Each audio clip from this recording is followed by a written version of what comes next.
እንደምን አላችሁ? በመጀመሪያ ካለህና ከእግዚአብሔር በመከተል ለእናንተ ለማህበረሰቡ ለእናንተ ከፍተኛ አመራሮች ለአባሞሳና ለጋሽበው ከፍ ያለ ምስጋና አለኝ።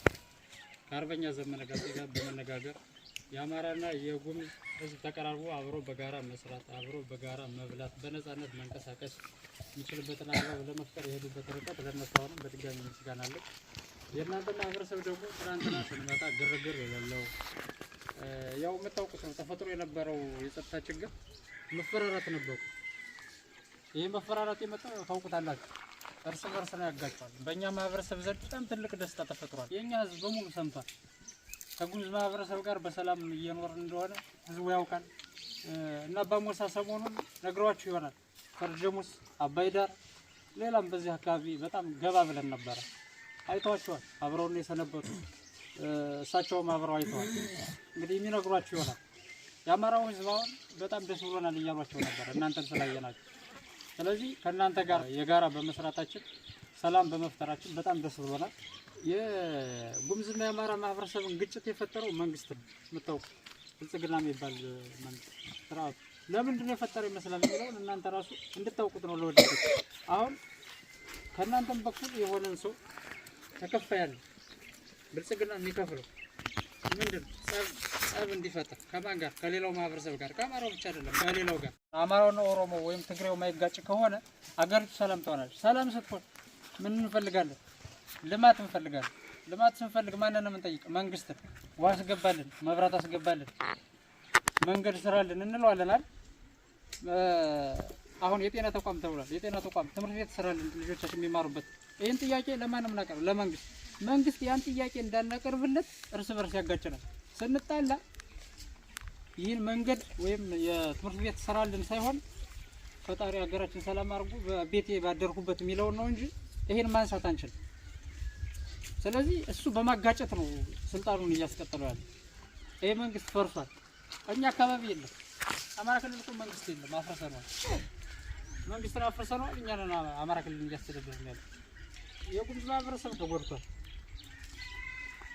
እኔ አሁን እያየሁት ነው የተወሰኑ እንትኖቻቸው እነ ምሽምሽን አይቻለሁ፣ እነ ፑስሊን አይቻለሁ፣ ባላንቁርን አይቻለሁ፣ ኦሜድላን ራሱ አይቻለሁ። ትምህርት ቤት የለውም፣ ውሃ የለውም፣ ሕክምና ቦታ የለውም። እንደውም መንደሩ ሁሉ ፈርሷል። ለምንድን ነው? ጉሙዝ እኮ ሌላው የኢትዮጵያ መሬት ከአፋርም ከትግሬውም የተሻለ ብዙ ነገር አለ። ግን ለምንድን ነው የጉሙዝ ማህበረሰብ እንደዚህ ሆኖ የተቀመጠ? ለምንድን ነው መብራት የሌላችሁ? ለምንድን ነው ውሃ የሌላችሁ? ለምንድን ነው መንገድ ያልተሰራላችሁ? ወደዚህ ከአማራው ጋር የምትገናኙበት መንገድ ለምንድን ነው ያልተሰራላችሁ? ይሄን መጠየቅ አለባችሁ።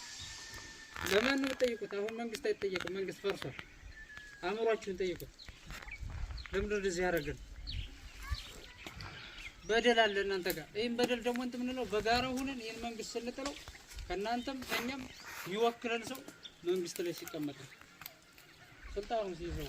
ፋኖ ደግሞ የሚታገሉ ለአማራ ብቻ አይደለም የሚታገሉ። የኢትዮጵያ የትኛውም ብሔር አፋሩም፣ ደቡብም፣ ኦሮሞ፣ ጉሙዙም፣ ጋምቤላውም በጋራ ኢትዮጵያ ውስጥ በሰላም እየኖረ ነፃነቱን የሚያገኝበት ሀገር የሆነች ነው መገንባት የሚፈልግ እንጂ ፋኖ አማራ ክልል ብቻ ነፃ ለማውጣት አይደለም። የአማራ ህዝብ ብቻ አይደለም፣ የጉሙዙንም ነፃ ለማውጣት የአፋሩንም ነፃ ለማውጣት ነው የሚፈልግ። ስለዚህ ተፈጥሯዊ መብታችሁ እናንተ ታስከብራላችሁ። ጉሙዝ እንደዚህ ሆኖ አይደለም የምናየው። በቀጣይ አቦልታን እንደምሳሌ ብንወስድ በዚህ አቦልታ ወንዝ አለ፣ በዚህ ሀይማ አለ አይደል? ይሄን ልማት እናንተ ራሳችሁ ማልማት ትችላላችሁ። ያለማችሁትን ደግሞ የሚቀበላችሁ ሌላ ነገር እንትን ይባላል። ከዛ እድገት ይመጣል ማለት ነው። ያለማችሁትን እኮ አሁን መሸጥ እንኳን አትችሉ። ብታለሙ እንኳን ወንዙን ተጠቅማችሁ ለምን መንገድ እየተዘጋባችሁ ነው? ምን እያለባችሁ? በዚህ ክፍት ከሆነ ግን ለአማራው ያቀርባላችሁ። በዚህ መንገድ ቢከፍት የዛኔ እድገት ወጣት ልጆቻችሁ ብዙ ልጆች አሏችሁ፣ ብዙ ልጆች እነዛ ልጆች የምታሳድጉበት አለ፣ መማር አለባቸው፣ ጤናማ ሆነው ማደግ አለባቸው። ስለዚህ ያን ምቹ ሁኔታ ከእኛ ጋር በጋራ ሆነን በቀጣይ ገና በደንብ እናወራበት ነው። አሁን እንደዚህ ሆነን አይደለም። ስለዚህ ጉሙዝ ሆኖ የሚፈናቀል ማህበረሰብ የለም፣ አማራ ሆኖ የሚፈናቀል የለም። የጉሙዝ ማህበረሰብ ከፈለገ እስከ ባህር ዳር ተጉዛችሁ መሸመት ትችላላችሁ፣ መግዛት ትችላላችሁ፣ ዳችሁ መታከም ትችላላችሁ። ማንም እንትን አይባል። ሕክምና ጫው ምናምን የምትሉትን ቡና ገዝታችሁ መምጣት ትችላላችሁ። በዚህ ልክ የእናንተ ደህንነት ተጠብቆ በጋራ በነፃነት በእኩልነት ተከባብረን የምንኖርባት ሀገር ነው የምትሆን። በድጋሚ ከእናንተ ጋር በመገናኘታችን እድሜያችን ባይሆንም እናንተ ፊት ቆመን እንደዚህ ስለወራን በጣም ደስ ብሎናል። እናመሰግናለን።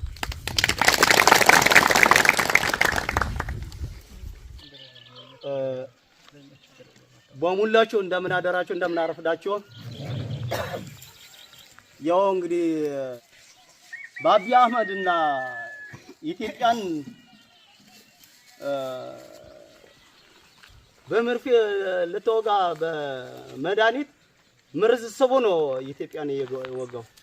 ኢትዮጵያ አሁን በሽተኛ ነች የሆነች። ስለዚህ ትግሪ መሆንም ኦሮሞ መሆንም ጉምዝም መሆንም ብንል ቅጡ ጠፋል።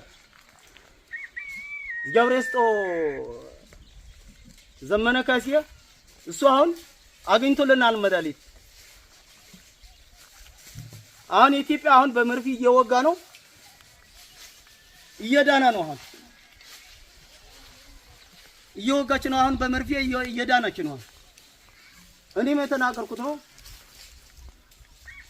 ከዛ ሀማከላካያ የአማራ ኃይል ያለ ወደ አማራ ወደ ፋኖ ወጣ። የኦሮሞም የወላይታም የአፋርም የሶማሊም የጉምዝም እኔ ማለወጣም ሀቢ ጋር መታገላለሁ ካለ እንግዲህ አለቀለት፣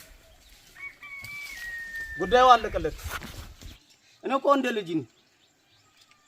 ያቀዱት እቅድ ደግሞ ካልጨረሰው አንዱ ወታደር ሰለቸኝ ደከመኝ ራበኝ እኔም አልፈለግም። አንዱ ወታደር ሰለቸኝ ደከመኝ ራበኝ ጠማኝ ራብ መቻል አለበት። አገር ለማግኘት መስዋዕትነት ካልተከፈለ ምንም ዋጋ የለም። ስለዚህ ይህን ትግል ቀላል እንዳይመስላችሁ፣ ይሄ ትግል መራራ ነው። ለሁሉም መስዋዕታችን ተከፈለን ያቀድነው እቅድ ማስጨረስ። እኔ አንድ ሰው ዛሬ ወጣ ነገ ሰለቸኝ ደከመኝ ይሚሉ ተንሸራትቶ ዝም ብለን እንደለንቋጣ እኔም አልፈልጋትም። አሁን ትግል ሰወጣ 6 ዓመቴ ነው። ሲመረኝ ነው ወደ ትግል የገባሁት። ሲመረኝ ነው። አንደኛ እንደምታውቁት ማንኛውም የኛ ህብረተሰብ ቢሆን የወጣህበት ዓላማ ማወቅ አለበት። በአብይ አህመድ እንደዚህ ተገናኝተን እናውቃለን? አናውቅም። እሱ ቢያይኝ አራ ያውቁም አፋሙዝ ያዙርልኛል። እኔም እሱ ባዩ አራ አማራ ነው ብዬ አፋሙዝ ያዙረዋለሁ። ትንሽ ገብሬስጦ ዘመነ ካሴ እንደው ይሄ እያበርታናችሁ ነው። እግዚአብሔር የሆነስ እንዴት አድርገው ሰው እንዳርገው እንደሚያስተካክል አሁን በሰራው ስራው እንኳን በቂ ነው ለሀገሩ የኢትዮጵያ በቂ ነው። እኔ እላለሁ አብይ አህመድ እንደው ከጦርነት ከምንገባ የሰው የትምህርት ቤት አልጨረሰው ትምህርቱን አልጨረሰው ወደ ትምህርት ቢመለስ ይሻላል። ዘመነ ካሴ ግን ትምህርት ጨርሶታል። አለመረም ደሳለኝ ህዝቡን መምራት አልችልም የሚችል መርጣችሁ አስቀምጡ። እንደዛ መሆን አለበት ነው። ሰው ትንሽ ቢያስብበት። የሰው ልጅ በጣም አሁን በየጫካ የተወዳደቀ ሰው ልጅ በየሄደበትን ቦታ ይወደቀ ትንሽ አያስበውም። ከፈጣሪ ዘንድ እንዴት ነው አሁን እሱ አይዞርለትም? ሀቅ መከተል አለበት። ስለዚህ አሁንም ዛሬም ነገም ምልህ አይዛችሁ እኛም ከጎናችሁ እናንተም ከጎናችን ነው። ይሄንን በበኩሌ ያለ ጨርሻለሁ።